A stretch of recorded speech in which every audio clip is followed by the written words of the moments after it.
is going on, Colts Nation? Welcome back to another episode of Bring the Juice. Ladies and gentlemen, we've seen a lot of Colts fans talking about this topic, and I feel like it warrants a conversation because, again, it's what Colts Nation is talking about. It's all that I've been talking about with fans, what fans have been talking about with other fans, what friends talk about, what Ohio State people talk about, all of this stuff. Okay, so it makes sense to, want to be able to, have this conversation and see where it goes. And let's just dive into it first of all. So we know Marvin Harrison Jr. is going to be in the NFL draft this year. And there have been a lot of Colts fans that are wondering, hey, should Indy trade up to go and get Marvin Harrison Jr. from whatever team might select him, right? So here's the thing, right? This is probably going to be a short video because ultimately it's just me talking about this and it feels like a short conversation to me. At the end of the day, I am amongst the populace of Colts fans that would love to be able to get Marvin Harrison Jr.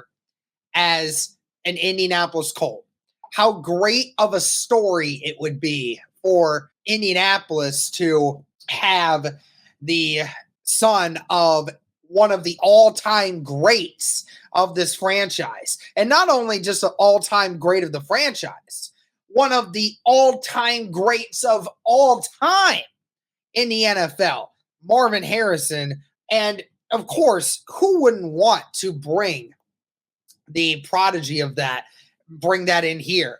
And of course, when that son is not only a really great player, but just a phenomenal player at that. Marvin Harrison Jr., by far and away, the number one wide receiver in this entire draft class. I mean, there were scouts even last year, during last year's draft process, that said if Marvin Harrison Jr. would have been eligible last year, then we would have drafted him first. There was even one anonymous NFL GM who said we might have selected him number one overall last year if given the opportunity.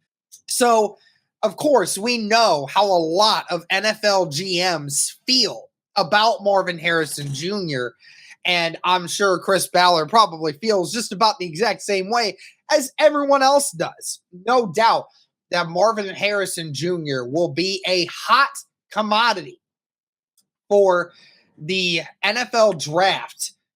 And I think that for me, unfortunately, I think it is just too far out of reach for Indianapolis to make this happen when it comes to overall finding a way to get Marvin Harrison Jr., right? So here's why I say that. Unfortunately, I know that a lot of people want to say weirder things have happened, but it's been a long time since we have seen a wide receiver come into this draft who has been compared to the all-time greats before they even step foot in the NFL. I mean, even the last one that you could think of when it comes to like a guy that you knew was going to be great in the NFL, and that was Jamar Chase. And that was quite a few years ago.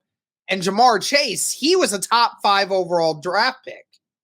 And even he is not getting the praises of what Marvin Harrison Jr. has by scouts and by GMs and by everyone who has watched football. So to assume that there's any way, shape, or form that Marvin Harrison makes it out of the top 5 is just asinine, because even if you have a situation where a lot of the teams that are at the forefront of this trade group that we have at the very front of the draft board, even if a lot of them went quarterback, still, I believe someone would end up taking him early enough that even if Indy tried to trade up, maybe to say number 7, number 6 or something, no way would you still be able to find a way to get him in there, because I just don't see it happening.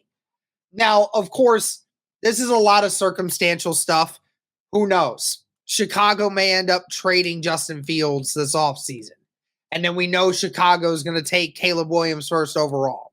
And then Washington may not feel comfortable with Sam Howell being their quarterback of the future, right? New England is probably not going to be happy with having Mac Jones as their quarterback moving forward.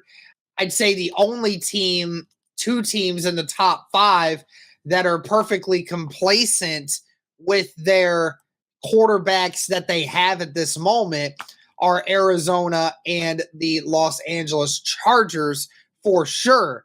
I would argue that the Chargers definitely need more help in a lot of other areas, but the Arizona one is where it gets me. I think that Arizona, who doesn't have a bona fide number one wide receiver and needs offensive weaponry, will not let that pick go. Honestly, Arizona might even trade up one pick to be able to snag it away because we've heard people keep mocking Marvin Harrison to New England for some reason. I don't know why they would draft a wide receiver when they don't even have a quarterback that's able to even throw to the wide receivers in the first place. So, I mean, you start looking at that perspective and, it's hard to sit here and suggest that Indy has enough resources to do it. So, just talking about the resources to be able to move up, right? That's going to include at least 2 first-round draft picks. Your first pick this year, your first-round draft pick this year, and your first-rounder next year, at least. And then there's at least going to be more implemented into that. There's no way that it's just two firsts. It's going to be more than that. And then on top of it all, you still don't guarantee you get yourself to that. And where does that get you? I highly doubt it gets you. I think the highest it would get you is to number 6 or number 5 at most. So sitting there looking at that, and the Chargers might be willing to do it because over the next few years, the Chargers are going to have to build up their roster again because they're very old. They got injury-ridden players. They're going to need draft capital to replace some of these older guys or these injured guys that they're going to eventually have to cut, especially with some of these guys who have contracts the way they do. So, I mean, you could argue if Indy could move its way up to number 5, maybe so. But I still don't believe Arizona would trade away that number 4 pick. I have a feeling that Arizona will want to trade up or get whoever the best player available is at that spot. And if they can get Marvin, they can. And also, if you're Indy, I would also contemplate, we'd keep talking about if they have enough to actually move forward. Are we sure that they should? Because I'm a firm believer that Indy has a really good roster right now. I just think that if you had a healthy Anthony Richardson and your secondary didn't get absolutely decimated this last year, and overall you had about the same health you had throughout the year, then this is a team that can win 10 games, can maybe even win 11, and, has that ability to make the playoffs with the roster that they have and with the coach that they have. But at the same time, is it worth saying that it's worth trying to just give away your immediate future and draft capital to potentially go and get a wide receiver that you're not 100% sure of, right? So, I mean, you would have to guarantee you could get Marvin Harrison, you'd have to trade up to number 3 with New England. And I don't know if Indy's going to be able to do that, let alone I don't think Ballard will want to do that because there are such a great amount of wide receivers in this draft that, yes, Marvin Harrison Jr. might be generational, maybe, but when it comes to the overall wide receivers here, there are at minimum 5 or 6 guys here that could get drafted in this first round that could immediately make an impact as a wide receiver on day 1 for Indianapolis. So I sit back and I'm thinking to myself, well, I would love for Indy to get Marvin Harrison Jr. Bring him in. I just, for one, don't think that they should, and one, don't know if, and second, don't even know if they can. Again, it's just still not worth it to maybe be that sort of situation. What if you don't get the player that you want? What if you don't get Marvin? What if somehow, some way, Chicago gets the number one? If they stay at the number one overall pick and they stay with Justin Fields and they go with Marvin Harrison, it's just not worth it then, right? So it's a very tricky situation, and of course, we have to see this offseason play out more in order to know for a fact whether or not that's even capable of happening. So we will continue to keep an eye on that, but I am going to just put my stamper on it and say I do not believe I'd say there's a 99% chance that Indy does not end up with Marvin Harrison Jr.